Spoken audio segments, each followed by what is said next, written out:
ये रेडियो सदाई हुर्रियत जम्मू व कश्मीर है। मोहम्मद तारिक अपडेट्स के साथ। अमरीकी रुकन कांग्रेस ब्रैड शर्मेन का कहना है कि वो क्या वजूहात हैं कि भारतीय हुकूमत ने अमरीकी सफारतकारों को मकबूजा कश्मीर के दौरे से रोका है। ब्रैड शर्मेन ने अमरीका की कायम मुकाम नायब वज़ीर खारजा बराए जुनूबी व वस्त एशियाई अमूर एस वेल्स के नाम मकबूजा कश्मीर की सूरत-ए-हाल से मुतालिक खत लिखा है, जिसमें कहा गया है कि क्या 5 अगस्त 2019 के बाद से अमरीकी सफारतकारों को मकबूजा कश्मीर जाने का मौका मिला है। ब्रैड शर्मेन ने खत में कहा कि मेरी दरख्वास्त है कि इस मामले पर अमरीकी महकमा खारजा और मकबूजा कश्मीर से मुतालिक डायरेक्टर ऑफ इंटेलिजेंस ऑफिस एक जामिया ब्रीफिंग दे। मकबूजा कश्मीर में गैर इंसानी महासरा और लॉकडाउन 111वें रोज भी जारी है। भारत की आला शख्सियात पर मुश्तमिल एक वफद ने मकबूजा कश्मीर का दौरा करके सूरत-ए-हाल का जायजा लेने के बाद मकबूजा कश्मीर को यकबस्ता जेल करार दे दिया। बीबीसी की रिपोर्ट के मुताबिक साबिक भारतीय वज़ीर खारजा यशवंत सिन्हा, सीनियर सहाफी भारत भूषण और भारतीय फिजाई के साबिक सरबरा केपल काक समेत सिविल सोसाइटी के वफद ने मकबूजा कश्मीर का दौरा करके हालात का जायजा लेने के बाद मोदी हुकूमत के हालात मामूल पर होने वाले दावे को धोटोक अल्फाज में मुस्तरद कर दिया।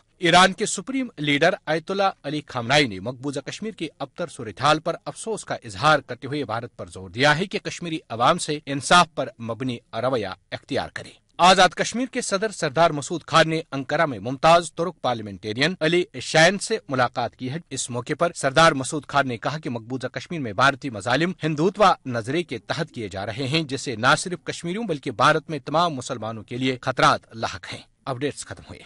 कश्मीरियों ने भारत के 5 अगस्त के इकदाम के बाद जहां सिविल नाफरमानी की तहरीक शुरू कर रखी है, वहां मकबूजा वादी के साथ साथ जम्मू में भी जगह जगह एहतिजाजी मुजाहरे किए जा रहे हैं। समाअत फरमाइए जम्मू में कशीदा सूरत-हाल के बारे में भारतीय TV channel the straight line के रिपोर्टर की ये रिपोर्ट। आज एक प्रोटेस्ट जम्मू यूनिवर्सिटी में स्टूडेंट्स कर रहे थे। प्रोटेस्ट करने वाले स्टूडेंट्स में अखिल भारतीय विद्यार्थी परिषद और गुज्जर समुदाय से ताल्लुक रखने वाले नौजवान थे। उनकी कुछ डिमांड्स हैं। उन डिमांड्स को लेकर वो सड़कों पर उतरे। एमएएम कॉलेज के सामने उन लोगों ने प्रदर्शन किया और प्रदर्शन कर रहे स्टूडेंट्स के कारण जो ट्रैफिक रुक रही थी, ये इंश्योर करने के लिए लोग उस तरफ ना जाएं, बैरिकेड्स भी पुलिस ने लगा दिए और साथ में ठीक पुलिस हेडक्वार्टर के सामने पुलिस ने नुकीली तार बिछा दी।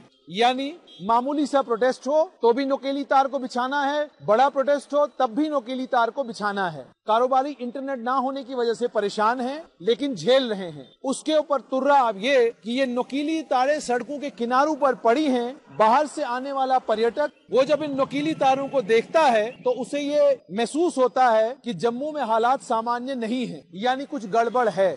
ये थी भारतीय TV channel the straight line के रिपोर्टर की रिपोर्ट। इससे बखूबी अंदाजा लगाया जा सकता है कि जम्मू में वो हालात नहीं जिसका दावा भारतीय हुकूमत की तरफ से किया जा रहा है।